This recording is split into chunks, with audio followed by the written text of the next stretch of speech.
Hello student, मैं Dennis Sanghvi एक बार फिर से आनंद इंस्टीट्यूट शिवगंज के यूट्यूब चैनल पर आपका हार्दिक स्वागत करता हूं। लास्ट वीडियो में बच्चों अपन ने क्रिस्टलीय व अक्रिस्टलीय ठोसों पढ़े थे। क्रिस्टलीय ठोस का वर्गीकरण पढ़ा था, ठोसों का वर्गीकरण पढ़ा था, दो प्रकार से वर्गीकरण पढ़ा था, क्रिस्टलीय व अक्रिस्टलीय। यहां पे अपन वर्गीकरण पढ़ेंगे, यहां पे अपन वर्गीकरण पढ़ेंगे अवयवी कणों के आधार पर। अवयवी कणों के आधार पर ठोस चार प्रकार के होते हैं: आणविक ठोस, आयनिक ठोस, धात्विक ठोस और सहसंयोजक ठोस। सबसे पहले अवयवी कण, आपको पता हो मैंने लास्ट वीडियो में बताया था कि ठोस अवयवी कणों से मिलकर बना होता है। ये अवयवी कण परमाणु भी हो सकते हैं, ये अवयवी कण अणु भी हो सकते हैं, ये अवयवी कण आयन भी हो सकते हैं। तो अवयवी कणों के आधार पर अपन ठोस को चार भागों में डिवाइड करते हैं। सबसे पहले आता है आणविक क्रिस्टलीय ठोस। देखो बच्चों, नाम से स्पष्ट है, आणविक क्रिस्टलीय ठोस, ऐसा क्रिस्टलीय ठोस जिसमें अवयवी कण अणु हो। दूसरा है आयनिक क्रिस्टलीय ठोस, ऐसा क्रिस्टलीय ठोस जिसमें अवयवी कण आयन हो। तीसरा है धात्विक ठोस, ऐसा क्रिस्टलीय ठोस जिसमें अवयवी कण धातु परमाणु हो। और चौथा है सहसंयोजक अथवा नेटवर्क ठोस, ऐसा क्रिस्टलीय ठोस जिसमें अवयवी कण परमाणु हो, उसे सहसंयोजक अथवा नेटवर्क ठोस कहते हैं। अब अपन एक एक ठोस को अपन लेंगे, उसके बारे में डिस्कस करेंगे। सबसे पहले आता है आणविक क्रिस्टलीय ठोस। आणविक क्रिस्टलीय ठोस की परिभाषा मैंने बताई है कि ऐसा ठोस जिसमें अवयवी कण अणु हो। अब आणविक क्रिस्टलीय ठोसों को तीन भागों में बांटा गया है: अध्रुवीय आणविक ठोस, ध्रुवीय आणविक ठोस और तीसरा आता है हाइड्रोजन आबंधित आणविक ठोस। पहला आता है अध्रुवीय आणविक ठोस। अध्रुवीय आणविक ठोस किसे कहते हैं? इनमें अणुओं के मध्य, आपको पता होना चाहिए कि आणविक क्रिस्टलीय ठोस में अवयवी कण कौन होंगे, इन तीनों में अवयवी कण कौन होंगे? अणु होंगे। तो इनमें अणुओं के मध्य लंदन बल पाया जाता है। अध्रुवीय में कौन सा बल पाया जाता है? लंदन बल। लंदन बल का दूसरा नाम है दुर्बल परिक्षेपण बल। आप बोलोगे दुर्बल परिक्षेपण, तीसरा नाम है वॉन्डरवॉल बल। अब आप बोलोगे सर लंदन बल होता क्या है? तो लंदन बल को मैं आपको बताता हूं कि एक आपके सामने सबसे पहले मैंने उदाहरण लिया H2, हाइड्रोजन का उदाहरण लिया। हाइड्रोजन H और H के बीच में बंद होता है। हाइड्रोजन का एक अणु है, हाइड्रोजन के एक अणु के संपर्क में हाइड्रोजन का दूसरा अणु आया। इन दोनों अणुओं के बीच में ये भी अध्रुवीय है और ये भी क्या है? अध्रुवीय। अध्रुवीय अणु के बीच में जो बल लगता है, इनके बीच में जो बल लगेगा, उस बल को ही अपन लंदन बल कहते हैं या वॉन्डरवॉल बल कहते हैं या दुर्बल परिक्षेपण बल कहते हैं। तो अपन को समझ में आ गया होगा, इनके अणुओं के मध्य लंदन बल या दुर्बल परिक्षेपण बल या वॉन्डरवॉल बल उपस्थित होता है। अब इनके अणुओं के परमाणुओं के मध्य, अब आप देख रहे होंगे ये H2 का अणु है, ये भी H2 का अणु है, लेकिन इन अणुओं के परमाणु के मध्य कौन सा बंध होगा? सहसंयोजक। सहसंयोजक बंध किसे कहता है? ऐसा बंध जो साझे से बनता है। इनके अणुओं के परमाणु के मध्य सहसंयोजक बंध पाया जाता है। तीसरा पॉइंट मैंने लिखा है, ये विद्युत के कुचालक होते हैं। आपको पता होगा अगर अध्रुवीय अणु होगा तो उसमें विद्युत धारा का प्रवाह नहीं होगा। इस कारण ये विद्युत के क्या होते हैं? कुचालक होते हैं। इसका उदाहरण कौन कौन से मैंने उदाहरण लिखा है? H2, Cl2, I2, carbon tetrachloride, CH4 आदि। तो इस प्रकार मैंने आपको पढ़ाया है अध्रुवीय आणविक ठोस। दूसरा बच्चों आता है ध्रुवीय आणविक ठोस। ध्रुवीय आणविक ठोस किसे कहते हैं? ऐसे आणविक ठोस जिसमें अवयवी कण अणु होते हैं, लेकिन उन अणुओं के मध्य, जैसे मैं उदाहरण लिख रहा हूं, दूसरा ध्रुवीय आणविक ठोस का उदाहरण लिख रहा हूं HCl, मैंने लिखा HCl और दूसरा लिया HCl। आपको पता है कि हाइड्रोजन और क्लोरीन, HCl के दो अणु लिए, इसमें क्लोरीन की विद्युत ऋणता हाइड्रोजन से ज्यादा होती है, तो क्लोरीन पर आंशिक ऋण आवेश और हाइड्रोजन पर आंशिक धन आवेश आ जाता है। इस पर भी हाइड्रोजन पर आंशिक धन आवेश और क्लोरीन पर आंशिक ऋण आवेश आ जाता है, जिसके कारण अणु ध्रुवीय हो जाता है। अणु जिसको अपन द्विध्रुव कहते हैं, दो ध्रुव आ जाते हैं, पॉजिटिव और नेगेटिव। इन दोनों के बीच में जो बल लगता है उसको अपन बोलते हैं द्विध्रुव आकर्षण बल। द्विध्रुव किसे कहें? एक अणु के बीच में ऊपर दो ध्रुव आ गए, पॉजिटिव नेगेटिव, और दूसरे अणु के बीच में भी दो ध्रुव आ गए, द्विध्रुव। तो बताओ ध्रुवीय आणविक ठोस में अणु के मध्य कौन सा बल पाया जाता है? द्विध्रुव आकर्षण बल पाया जाता है। अब इनके अणुओं के मध्य ध्रुवीय सहसंयोजक बंध पाया जाता है। ध्रुवीय का मतलब होता है जिसके ऊपर चार्ज हो, जिसके ऊपर आवेश हो। बंध तो सहसंयोजक है, साझे से बना है, लेकिन इनके ऊपर कौन सा है? चार्ज है। इस कारण इसे ध्रुवीय सहसंयोजक बंध पाया जाता है। ये भी विद्युत के कुचालक होते हैं, इनमें भी विद्युत का प्रवाह नहीं होता है। इसका भी उदाहरण है HCl, CHCl3, SO2 आदि। तो आपको एग्जाम्पल भी साथ साथ में याद करने हैं। अब आता है हाइड्रोजन आबंधित आणविक ठोस। हाइड्रोजन आबंधित आणविक ठोस किसे कहते हैं? ऐसे आणविक ठोस जिनमें अणुओं के मध्य हाइड्रोजन बंध उपस्थित हो। आपको बच्चों पता होगा हाइड्रोजन बंध किसके बीच में होता है? फोन के बीच में, FON, फ्लोरीन, ऑक्सीजन और नाइट्रोजन के बीच में। जब हाइड्रोजन परमाणु अपने से अधिक विद्युत ऋणी परमाणु, कौन से अधिक विद्युत ऋणी परमाणु? हाइड्रोजन परमाणु इन तीनों में से किसी एक के साथ जुड़ा हुआ है। ये 11 के अंदर मैंने आपको समझा दिया था। F, O और N इन तीनों में से किसी एक के साथ जुड़ा हुआ है तो वह एक अतिरिक्त बंध बनाता है। उस अतिरिक्त बंध को अपन कौन सा बंध कहते हैं? हाइड्रोजन बंध। तो इनमें अणुओं के मध्य हाइड्रोजन बंध पाया जाता है। ये भी विद्युत के कुचालक होते हैं और इसका उदाहरण क्या है? NH3, HF, H2O आदि। अब बच्चों अपन लेते हैं दूसरा ठोस, लेते हैं आयनिक ठोस। अब नाम से स्पष्ट है आयनिक ठोस किसे कहते हैं? ऐसे ठोस जिसमें अवयवी कण आयन हो। ये आयन धनायन भी हो सकते हैं और ऋण आयन भी हो सकते हैं। मैंने लिखा है वे क्रिस्टलीय ठोस जिसमें अवयवी कण आयन होते हैं, ये आयन धनायन व ऋण आयन हो सकते हैं। इन आयनों के मध्य क्या लगता है? जब आपको पता है एक धनायन होगा एक ऋण आयन होगा, तो धनायन और ऋण आयन के बीच में कौन सा आकर्षण बल लगता है? प्रबल वैद्युत आकर्षण बल। कौन सा आकर्षण बल लगता है? प्रबल वैद्युत आकर्षण बल। अब क्वेश्चन ये आता है आपके बोर्ड के अंदर कि क्या कारण है कि NaCl ठोस अवस्था में, NaCl ठोस अवस्था में, जब नमक सोडियम क्लोराइड को अपन ने ठोस अवस्था में लिया तब इसमें विद्युत धारा का प्रवाह नहीं हुआ, लेकिन जब इसको अपन ने एक्वस सॉल्यूशन मतलब पानी के अंदर डाला और फिर विद्युत धारा का प्रवाह किया तो विद्युत धारा का प्रवाह होगा। तो NaCl गलित अवस्था में विद्युत का सुचालक होता है। NaCl गलित अवस्था में विद्युत का सुचालक होता है, जबकि ठोस अवस्था में विद्युत का कुचालक होता है। तो क्यों? तो आपको उत्तर क्या लिखना है कि NaCl ठोस अवस्था में आयनों में विभक्त नहीं होता है। NaCl ठोस अवस्था में NaCl ही रहेगा, जबकि गलित अवस्था में NaCl Na पॉजिटिव और Cl नेगेटिव में परिवर्तित हो जाता है, आयन बन जाते हैं और ये आयन विपरीत इलेक्ट्रोड की ओर गति करते हैं। ये आयन क्या करते हैं? विपरीत इलेक्ट्रोड की ओर गति करने के कारण ये गलित अवस्था में विद्युत के सुचालक होते हैं। तो आपको आयनिक ठोस भी समझ में आ गया होगा। इसके उदाहरण कौन कौन से मैंने लिखा है? NaCl, KCl, MgO और copper sulphate, sodium chloride, potassium chloride, magnesium oxide और कॉपर सल्फेट आदि। तीसरा आता है धात्विक ठोस। धात्विक ठोस किसे कहते हैं? वे ठोस जिसमें अवयवी कण धातु परमाणु हो।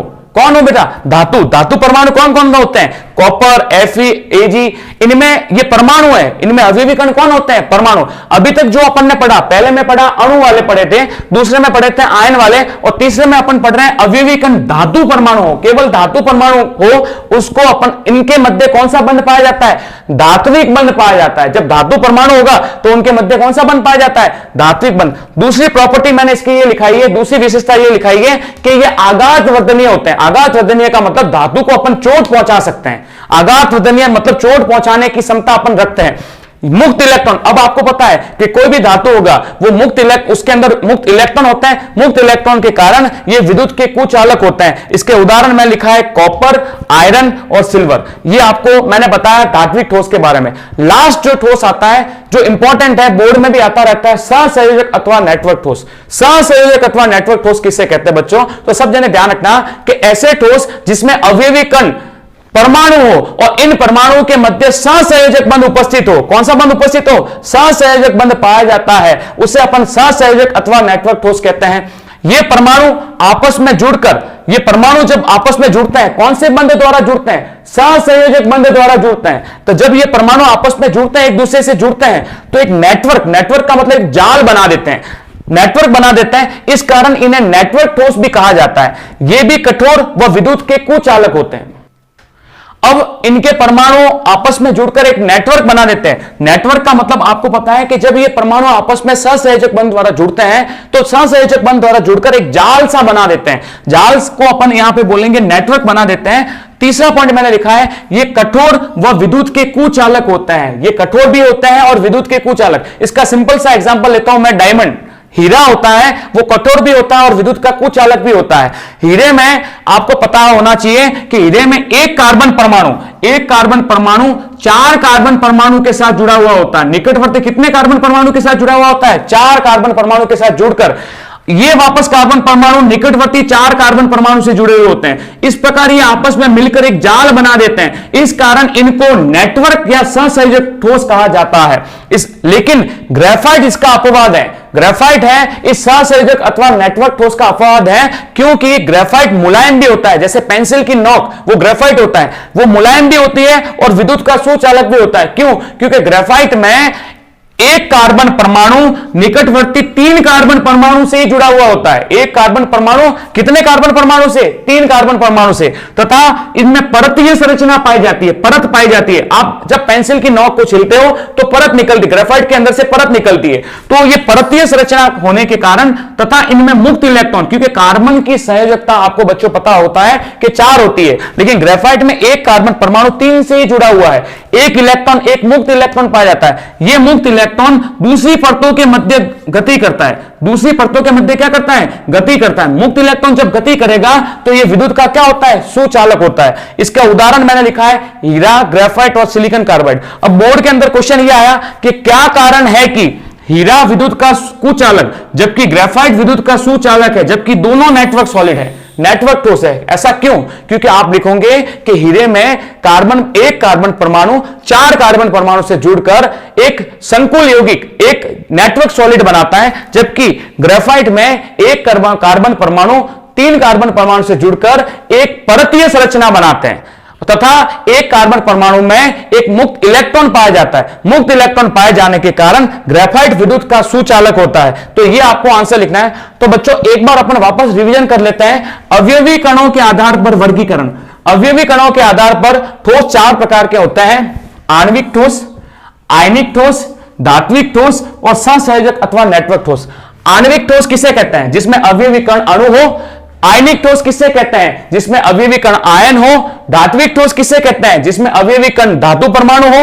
और सहसंयोजक ठोस किससे कहते हैं? जिसमें अवयवी कण इसमें अवयवी कण परमाणु होते हैं, लेकिन इन परमाणु के मध्य कौन सा बंध पाया जाता है? सहसंयोजक बंध पाया जाता है। तो इस प्रकार इन चारों के मैंने एग्जाम्पल भी लिखा है। एग्जाम्पल आपको लिखने हैं। बोर्ड में क्या होता है कि सारे एग्जाम्पल मिक्स किए हुए आते हैं और मिक्स करने के बाद आपको पूछते हैं कि कौन सा सॉलिड, कौन सा ठोस है, वो आयनिक है, कौन सा आणविक है, कौन सा धात्विक है, कौन सा सहसंयोजक है। अगर आणविक ठोस है और बोर्ड के अंदर आपको उदाहरण दिया, HCl का उदाहरण दे रखा है, जैसे ये 4 उदाहरण मिक्स किए हुए, HCl दे रखा है आपके सामने, एक आपके सामने NaCl दे रखा है, एक आपके सामने KCl दे रखा है, एक आपके सामने कॉपर दे रखा है। तो आपको पूछेंगे कि ये कौन कौन से ठोस है, तो HCl है, तो आप लिखोगे HCl है। आणविक ठोस के अंदर कौन सा ठोस है? आप लिखोगे ध्रुवीय आणविक ठोस है। HCl का उत्तर क्या लिखोगे? ध्रुवीय आणविक ठोस है। NaCl कौन सा ठोस है? आयनिक ठोस है। KCl कौन सा है? आयनिक ठोस है। कॉपर कौन सा है? तो कॉपर कौन सा है? धात्विक ठोस है। तो इस प्रकार बच्चों अपन ने अवयवी कणों की व्यवस्था के आधार पर ठोसों का वर्गीकरण पढ़ाया। धन्यवाद, बेस्ट ऑफ लक। तो बच्चों अपन ने ये वीडियो में पढ़ा और लास्ट वीडियो में जो पढ़ा था, सबसे पहले लास्ट वीडियो में क्या पढ़ा था उसका एक बार मैं रिवाइज वापस करता हूं। ठोस किसे कहते हैं? ठोसों का संरचना के आधार पर वर्गीकरण। क्रिस्टलीय ठोस, अक्रिस्टलीय ठोस। क्रिस्टलीय ठोस कौन सी प्रकृति के होते हैं? तो आप बोलेंगे विषमदेशिक प्रकृति के होते हैं। अक्रिस्टलीय ठोस कौन सी प्रकृति के होते हैं? तो समदेशिक प्रकृति के होते हैं। विषमदेशिकता किसे कहते हैं? वापस परिभाषा बता देता हूं कि क्रिस्टलीय ठोसों में अवयवी कण, आपको पता होना चाहिए बच्चों कि ठोस होता है वो अवयवी कणों से मिलकर बना होता है। अवयवी कण कौन हो सकते हैं? अवयवी कण परमाणु भी हो सकते हैं, अवयवी कण अणु भी हो सकते हैं, अवयवी कण आयन भी हो सकता है। इसका मतलब यह है कि ठोस परमाणु से भी मिलकर बना हो सकता है, ठोस अणु से भी मिलकर बना हो सकता है, ठोस आयन से भी मिलकर बना हो सकता है। फिर मैंने लास्ट लेक्चर में बताया था आपको कि कांच को अतिशीतित द्रव क्यों कहा जाता है। कांच को अतिशीतित द्रव इसलिए कहते हैं कि कांच एक अक्रिस्टलीय ठोस है। अक्रिस्टलीय ठोस होने के कारण उनमें द्रवों के समान बहने का गुण पाया जाता है।